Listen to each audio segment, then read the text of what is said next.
Have you ever been playing darts per se, and you're trying to hit the same bullseye twice in a row, or battle axes or something like that, right?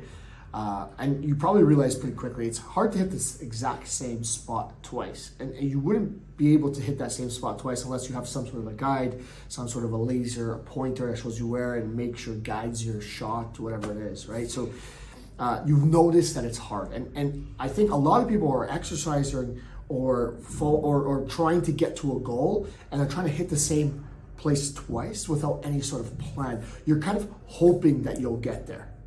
And you're not going to get there without any plan, without any intent to move towards that. You must have a plan and action items that you're checking off to move towards your goal. You can't do it by just hoping. You can't do it just by just repeating the process every day without any sort of measurement. I think that's the keyest point. Some form of measurement, some form of guidance, some form of knowing that you've done what you need to do that day is important.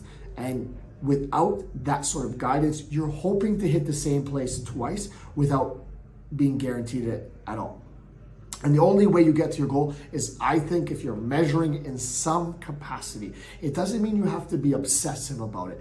But if you're not tracking the amount of workouts you do, the amount of sets and reps, the time, you do not know if you're progressing in any way. And if you do not know if you're progressing, you do not know why you're hitting a certain target, if you even hit it at all. That's the important piece. Like, you might not hit your target because you don't know what you're doing towards it. You don't know what to change. You don't know which of the metrics that you have to change. So all I'm saying here is that get onto a plan, get specific, measure as much as you can.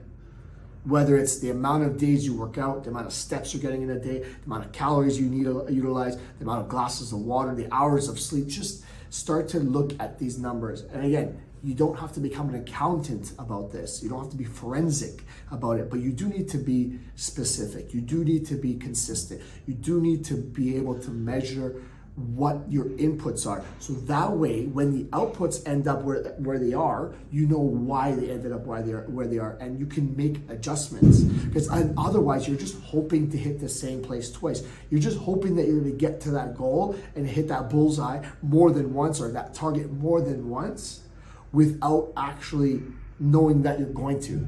You're just hoping. As I said, you're hoping to hit the same place twice.